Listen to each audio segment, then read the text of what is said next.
बात करते हैं हम अपने डिपार्टमेंट यानी कि साइंस की। किसकी बात करें? साइंस की। ठीक, तो हम साइंस की बात करें तो साइंस में अगेन दो फील्ड है। साइंस के अंदर कितना फील्ड है? दो। एक आ जाता है बायो का फील्ड और एक आ जाता है मैथ्स का फील्ड, है ना। कौन कौन सा फील्ड है? एक बायोलॉजी का फील्ड और एक किसका फील्ड है? मैथ का फील्ड। अगर बायोलॉजी की फील्ड की बात करें यानी पीसीबी, अगर आपका 12th क्लास में पीसीबी है, 12th क्लास में आपने क्या ले रखा है? बायोलॉजी ले रखा है, तो फिर आपके पास भी बहुत सारा करियर अपॉर्चुनिटी है। कुछ बच्चा सोचता है बायोलॉजी मतलब सिर्फ डॉक्टर ना, doctor one of the best है, बट डॉक्टर के अलावा भी बहुत सारे कोर्सेस है जहां पे आप जाके अपना करियर बना सकते हैं। तो जाना कहाँ है? जहां आपको बेस्ट लगता है, जो आपको बहुत अट्रैक्ट करता है, जहां आपका दिल लगता है, उस कोर्स में जाइएगा तो आपका परफॉर्मेंस सबसे क्या होगा? बेहतर होगा। ठीक है, तो उसमें सबसे पहला चीज क्या है? मेडिकल और हेल्थ केयर कोर्स। कि जो कोर्स मेडिकल से रिलेटेड है, मेडिकल से रिलेटेड यानी कि डॉक्टर वाला कोर्स, आपने सुना होगा एमबीबीएस और भी बहुत सारे कोर्सेस है, हम लोग आते हैं। तो एक तो पहला आ जाता है मेडिकल से रिलेटेड कोर्स। मेडिकल से रिलेटेड कोर्स के बाद हमारे बात क्या आता है? कहानी पारामेडिकल कोर्स। मेडिकल और पारामेडिकल में क्या डिफरेंस है? मेडिकल रिलेटेड कोर्स में सबसे बड़ा बात जो आता है वो किसका आता है? डॉक्टर्स का। अलग अलग तरह के डॉक्टर, जैसे दांत के डॉक्टर बीडीएस होता है, आयुर्वेदिक डॉक्टर होते हैं, हेम्योपैथी के डॉक्टर होते हैं, एमबीबीएस होते हैं।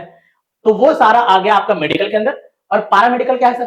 तो पारामेडिकल वो होते हैं जो डॉक्टर के असिस्ट करते हैं, जो डॉक्टर को असिस्ट करते हैं, जैसे लैब के अंदर असिस्ट करना, ऑपरेशन थिएटर के अंदर असिस्ट करना, जो डॉक्टर को असिस्ट करने का काम करते हैं, हेल्प करने का काम करते हैं, वो सारे के सारे कोर्सेज कहाँ चला जाते हैं? पारामेडिकल। जैसे आप टेस्ट करवाने जाते हैं तो टेस्ट डॉक्टर नहीं करता है, कोई और करता है, तो वो हमारा किसका कोर्स हो गया? पारामेडिकल का। एक्सरे करवाने जाते हैं, अगेन वो भी किसका कोर्स हो गया? पारामेडिकल का।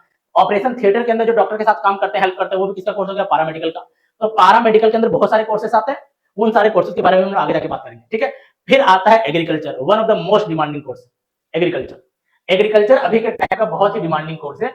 और मैं आपको बता दूं कि अभी जिस भी बच्चों का 11th ठीक नहीं है, जिनको भी लगता है 11th मेरा बहुत अच्छा नहीं है, उनके लिए एग्रीकल्चर का एक एग्जाम जो बहुत फायदेमंद है, जिसका नाम है सीयूईटी। इसका डिटेल वीडियो बहुत जल्द आएगा। और आपके लिए एक और इन्फॉर्मेशन अपडेट है कि सीयूईटी का फॉर्म निकल गया है।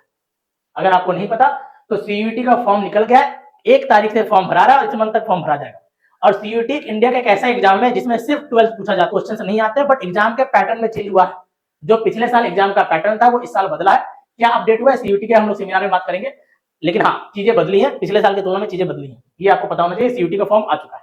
तो पहले क्या होता था कि एग्रीकल्चर में जाने के लिए किसी बच्चे को आईसीएआर का एग्जाम देना पड़ता था। ICAR, Indian council of agriculture research, Indian council of agriculture research, इसमें जाकर के कोई बच्चा एग्रीकल्चर करता था। अब ये एग्जाम खत्म हो गया। अब इसको हटा करके गवर्नमेंट की तरफ से एक एग्जाम लॉन्च हुआ, CUET, common university entrance test, और इसके थ्रू आप एग्रीकल्चर का कोर्स कर सकते हैं इंडिया के टॉप कॉलेजेस से। तो एग्रीकल्चर, आपको पता है कि भारत एक एग्रीकल्चर वाला देश है, जहां पे एग्रीकल्चर बहुत बड़े पैमाने पे होता है। हमारे लिए एग्रीकल्चर हमारे जीडीपी में बहुत ज्यादा ग्रोथ करता है। तो एग्रीकल्चर का डिमांड ऑब्वियस सी बात है, हमेशा रहना ही रहना है, नहीं रहने का सवाल ही होता है।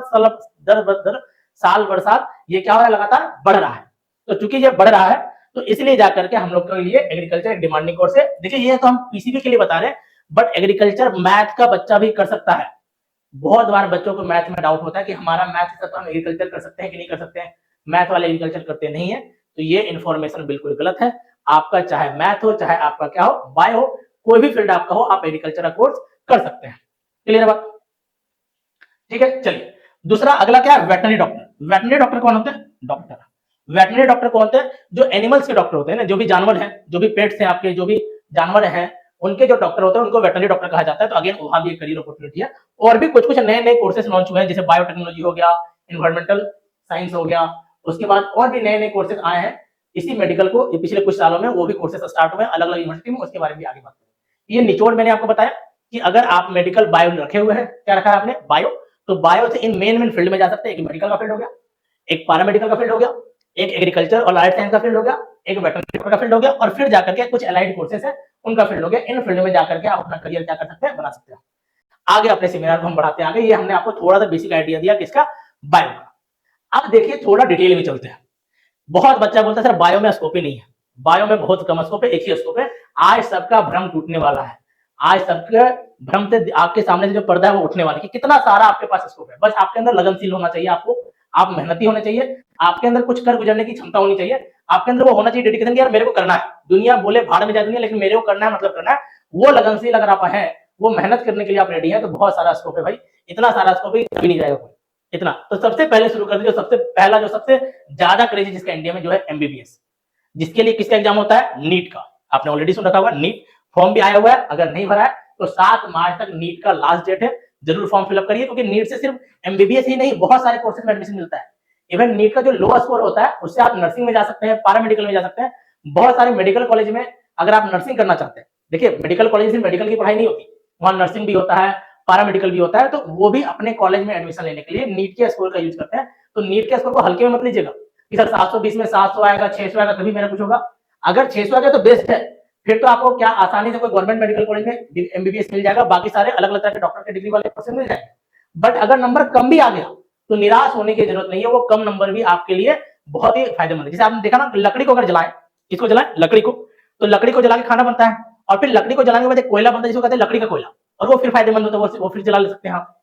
तो जैसा होता है ना कि वो मेन लकड़ी तो काम आ ही रहा है, और उसको जलाने के बाद जो कोयला मिल रहा है वो भी काम आ रहा है। उसी तरीके से नीट के अंदर जो मेन स्कोर आ रहा है वो तो फायदेमंद है। अगर मेन स्कोर के बाद छोटा स्कोर भी रह गया, अगर आप सिर्फ नीट क्वालिफाई भी कोई बच्चा कर गया, तो उस क्वालिफाई मार्क्स से भी बहुत सारे मेडिकल कॉलेज पैरामेडिकल के कोर्स में या नर्सिंग के कोर्स में नीट के नंबर का यूज करते हैं। इसलिए जरूर से जरूर आप नीट के बाद में कर सके तो जरूर सोचें, ठीक है। तो इसके अंदर पहला है एमबीबीएस, जिसका सबसे ज्यादा क्रेज है। फिर आता है बीडीएस। अगर आप दांत के डॉक्टर बनना चाहते हैं, डेंटल वाले डिपार्टमेंट जाना चाहते हैं, तो फिर आपके पास करियर क्या आता है, बीडीएस, और आपको क्या कहा जाएगा, डेंटिस्ट। अगर आप दांत के डॉक्टर बन गए, दुनिया आपको किस नाम से जानेगी, डेंटिस्ट। डेंटिस्ट सोनू कुमार, हमारा जो सोनू मार्केट में घूम रहा था कंफ्यूज होकर। फिर आता है bachelor of Ayurvedic, bachelor of Ayurvedic medicine and surgery. तो आयुर्वेदिक भी एक अच्छा कोर्स है, अभी आयुर्वेद को प्रमोट भी किया जा रहा है, हमारे गवर्नमेंट की तरफ से भी आयुर्वेद को बहुत प्रमोट किया जा रहा है। और आयुर्वेद वाले डॉक्टर जो वो एलोपैथी का प्रैक्टिस कर सकते हैं, ध्यान सुनिएगा, आयुर्वेदिक डॉक्टर जो होते हैं वो एलोपैथी का भी प्रैक्टिस कर सकते हैं। एलोपैथी मतलब जो इंग्लिश वाली दवाइयां, उसका प्रैक्टिस भी आप कर सकते हैं। तो कहीं ना कहीं अगर आपको आयुर्वेदिक मिल रहा है तो कहीं ना कहीं वो अच्छा ही है। फिर आता है हेम्योपैथिक, अगेन हेम्योपैथिक डॉक्टर आप बन सकते हैं बीएचएमएस से। और इन सभी जगह जाने के लिए आपको इसका एग्जाम देना पड़ेगा, नीट का। इसका एग्जाम देना पड़ेगा, नीट का कुछ आयुष एग्जाम भी होते हैं स्टेट लेवल के अलग अलग, लेकिन मेनली जो होता है वो नीट होता है। फिर इसी में और है यूनानी मेडिसिन वाले, बीयूएमएस, बीएनवाईएस, अलग अलग कोर्सेस है जो डॉक्टर के, इतने सारे डॉक्टर कैटेगरी है हमारे पास जो आप डॉक्टर में जा सकते हैं। उसके बाद आता है B pharma, again one of the most demanding course. B pharma का भी बहुत अच्छा क्रेज है। आप बायोलॉजी से हैं तो आपके लिए बी फार्मा एक बहुत अच्छा ऑप्शन कहीं ना कहीं रहेगा। आप फार्मेसी में जा सकते हैं, फार्मासिस्ट बन सकते हैं दवा रिलेटेड, और फिर आप रिसर्च में जा सकते हैं, ड्रग इंस्पेक्टर बन सकते हैं। ड्रग इंस्पेक्टर जानते हो, दवा को देखता है, दवा से रिलेटेड उसके कंपोजिशन को देखता है, और गलत दवा देने पे छापेमारी वगैरह करता है ड्रग इंस्पेक्टर, है ना। तो वो आप बी फार्मेसी करने के बाद बन सकते हैं।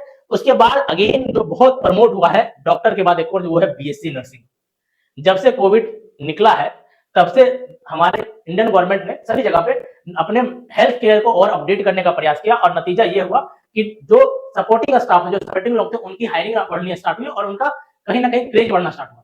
तो कहीं ना कहीं आप बीएससी नर्सिंग भी एक बहुत बहुत बहुत अच्छा कोर्स है, आप बीएससी नर्सिंग में भी जा सकते हैं। अगर आपके पास डॉक्टर का सिस्टम बना तो बेस्ट है, अगर नहीं बन रहा है तो बीएससी नर्सिंग भी खराब नहीं है, बहुत अच्छा चीज है जहां पे आप जाके अपना क्रेज बना सकते हैं। क्लियर बात, ये हमारी बात है बीएससी नर्सिंग की। और फिर जाकर के इसमें आप नर्स बन सकते हैं, हेल्थ केयर प्रोफेशनल बन सकते हैं। अगेन नीट का एग्जाम होता है और स्टेट के कुछ एग्जाम्स होते हैं इन जगह पे एडमिशन लेने के लिए। तो अभी हम एग्जाम के बारे में बहुत डिटेल में बात नहीं कर रहे हैं, हम बात कर रहे हैं कि कैसे आपके पास क्या क्या ऑप्शंस अवेलेबल है। आगे बढ़ते हैं।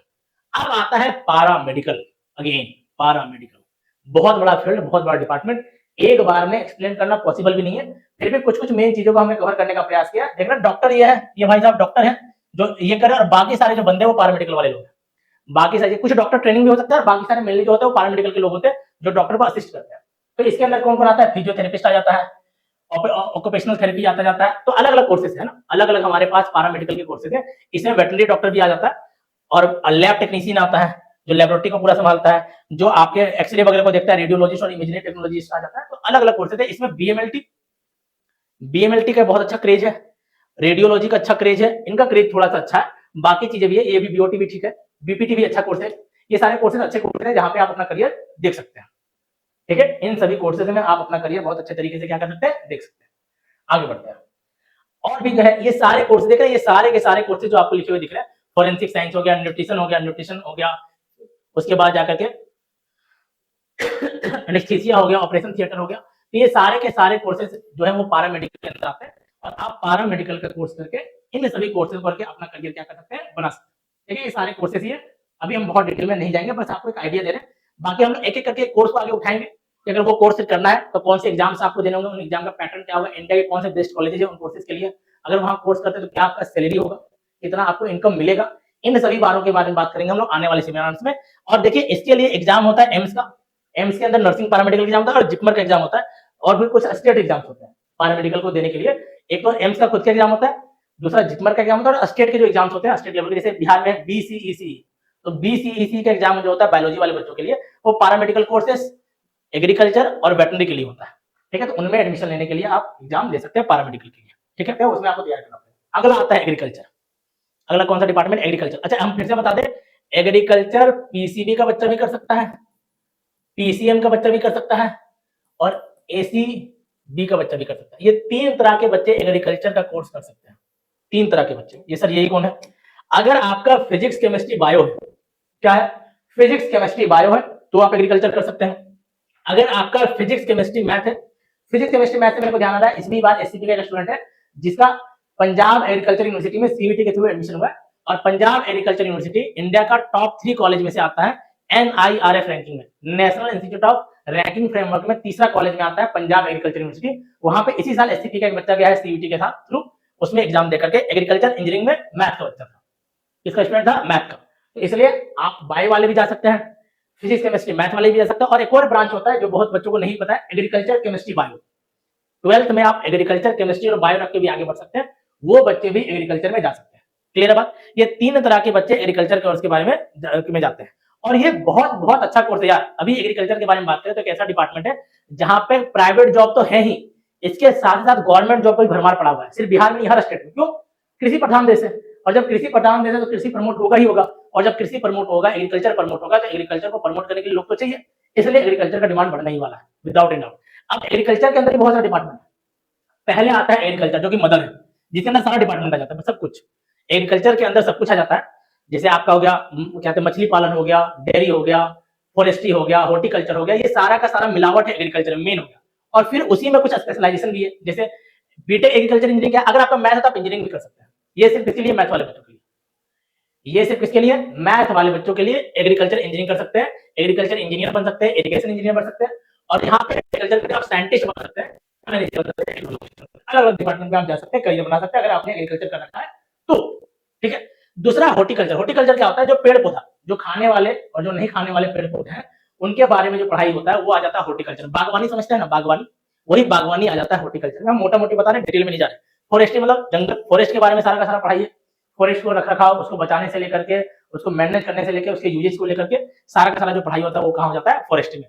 फिशरी, मत्स्य पालन, मछली पालन, कितना डिमांड है, कितना ज्यादा क्रेज है, मछली कितने लोग खाते हैं, उसका पूरा का पूरा क्या कहते हैं बिजनेस ही बना हुआ है। तो उस इंडस्ट्री को में जाने के लिए हमारे कोर्स ही है बीएससी फिशरी साइंस। ठीक है, स्पेशली मछलियों के लिए। ठीक है, क्लियर बात? और देखिए एग्रीकल्चर के अंदर क्या आता है? Dairy technology. अगर दूध से रिलेटेड बात करें, आप दूध पैकेट वाला दूध यूज करते हैं, तो ऐसा तो नहीं है कि दूध डाल के उसको छोड़ दिया जाता है, उसके अंदर कई केमिकल्स मिलाए जाते हैं ताकि वो सिस्टमेटिक तरीके से रह सके, 2-3 दिन चल सके। तो अगेन अगर आप डेयरी के बारे में बात करना चाहते हैं, दूध वाले डिपार्टमेंट में, तो आप बीएससी डेयरी टेक्नोलॉजी का कोर्स कर सकते हैं। ये सभी कोर्सेज हैं, इन कोर्सेज करने के लिए आपको एग्जाम देना पड़ेगा। फूड टेक्नोलॉजी, खाना खा रहे हैं, खाना क्वालिटी होना चाहिए। आपने सुना होगा फूड इंस्पेक्टर। फूड इंस्पेक्टर क्या करता है? जो खाने क्वालिटी को टेस्ट करता है कि जो खाना मिल रहा है वो सारा केमिकल। एक आपने मैगी का केस सुना होगा कुछ साल पहले, मैगी के ऊपर बहुत बड़ा ब्लेम आया था कि उसके अंदर लिड है, और फिर बहुत सारा मैगी का पैकेट फेंक दिया गया था। तो वो उसके ऊपर क्या किया गया था? बेसिकली उसका जांच किया गया था। तो वो जांच करने का जो काम करते हैं वो फूड इंस्पेक्टर होते हैं, और जो क्वालिटी कंट्रोलर ऑफिसर होता है फूड इंस्पेक्टर होते हैं। बेसिकली कहां से बनते हैं? कहीं ना कहीं बेसिक फूड टेक्नोलॉजी वाले बच्चों को वो करने का मौका मिलता है। क्लियर है? चलिए आगे बढ़ते हैं। अगला है सेरिकल्चर। सेरिकल्चर क्या? आपने रेशम का नाम सुना होगा ना, रेशम की जो चीजें बनती है, रेशम के कीड़ों से जो चीजें बनती है, रेशम वाला रेशम का यूज करके उससे रिलेटेड जो पढ़ना है, जो रेशम का उत्पादन होता है उसके रिलेटेड जो सारा का सारा स्टडी है वो आपको कहाँ मिलेगा? सेरिकल्चर में। तो इसमें अगर पूछे कि सर एग्रीकल्चर में जो सबसे डिमांडिंग वो कौन है, तो खुद एक एग्रीकल्चर कोर्स आप एग्रीकल्चर के साथ मूव कर सकते हैं, बहुत अच्छा कोर्स है। दूसरा आपके पास है फिशरी डिपार्टमेंट, अगेन ये भी बहुत डिमांडिंग कोर्स है। ये 2-3 कोर्स हैं जो बहुत ज्यादा डिमांडिंग है। अगेन बीटेक तो खैर है ही, नो डाउट, बीटेक तो है, इंजीनियरिंग का भी मसाला आ गया और एग्रीकल्चर भी आ गया, दोनों आ गया, ये तो फिर बेस्ट है। ठीक है, तो ये 2-3 कोर्सेज है, बाकी भी अच्छे हैं लेकिन ये टॉप मोस्ट में है। ठीक है, ये किसमें? टॉप मोस्ट में। अब कुछ अलाइड कोर्सेज है, ये कोर्सेज नए नए लॉन्च हुए हैं कुछ साल पहले, कोई 10 साल पहले, कोई 15 साल पहले, कोई 20 साल पहले, ऐसे और बहुत सारे कोर्सेज जो बहुत साल पहले लॉन्च हो रखे हैं ना। जैसे आप बायोटेक्नोलॉजी में जा सकते हैं, माइक्रोबायोलॉजी में जा सकते हैं, जेनेटिक्स से रिलेटेड पढ़ाई कर सकते हैं। ये डेडिकेटेड पढ़ाई कुछ सालों में स्टार्ट हुई है, बहुत सारे कॉलेज में नए नए कोर्सेज स्टार्ट हुए हैं। वहां भी जैसे इन्वायरमेंट का भी बहुत बड़ा मुद्दा रहता है कि भाई इन्वायरमेंट ये हो रहा है वो हो रहा है, तो उसके रिलेटेड पढ़ाई स्टार्ट हो गया है। बैचलर ऑफ इन्वायरमेंटल साइंस, जो इन्वायरमेंट के रिलेटेड सारे स्टडी करते हैं, कैसे इन्वायरमेंट को हम बचा सकते हैं, कैसे उसका बेहतर तरीके से हम लोग उसको देखरेख कर सकते हैं। ठीक है, फिर जूलॉजी से कर सकते हैं, बॉटनी से ग्रेजुएशन कर सकते हैं। ठीक है, बायोमेडिकल साइंस में जा सकते हैं। तो ये सारे कुछ कुछ कोर्सेज और है जिसमें जा सकते हैं। ये अलाइड कोर्सेज है, मेन स्ट्रीम की कोर्सेज नहीं, साइड सपोर्टिंग कोर्सेज है, बट ठीक है, नहीं करने से कुछ करना हमेशा क्या होता है, बेहतर होता है ना। नॉर्मल कोर्सेज को करने से, जो बिल्कुल नॉर्मल वाले कोर्सेज है, जो बहुत ही कन्वेंशनल कोर्सेज है, उनको करने से बेहतर है कि आप किसी प्रोफेशनल कोर्स में जाइए, एक अच्छे कोर्स में जाकर के आप एक अच्छा करियर बना सकते हैं। तो ये बात हुई आपकी मेडिकल रिलेटेड कोर्सेज की।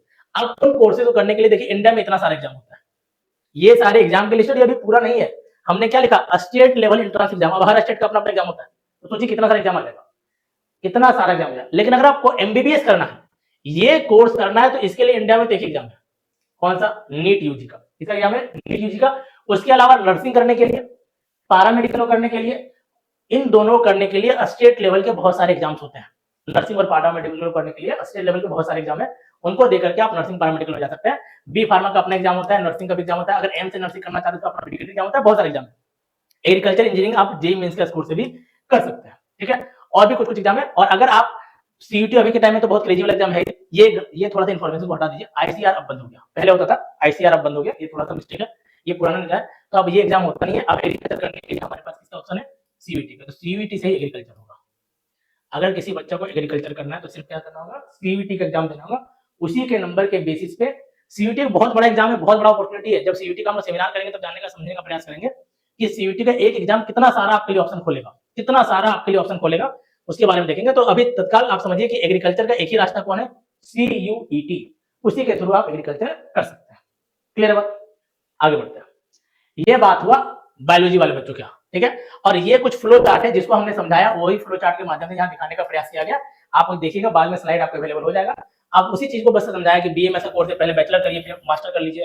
हेम्योपैथी का है, वेटरनरी डॉक्टर का है, बीडीएस है, पहले डेंटिस्ट बनिए बैचलर लेवल का, और फिर जाकर के मास्टर करिए उसमें। तो ये कोर्सेस है, बैचलर मेडिकल के अलग अलग कोर्सेस है, उसी का एक फ्लो चार्ट दिखाने का आपके लिए प्रयास किया गया है।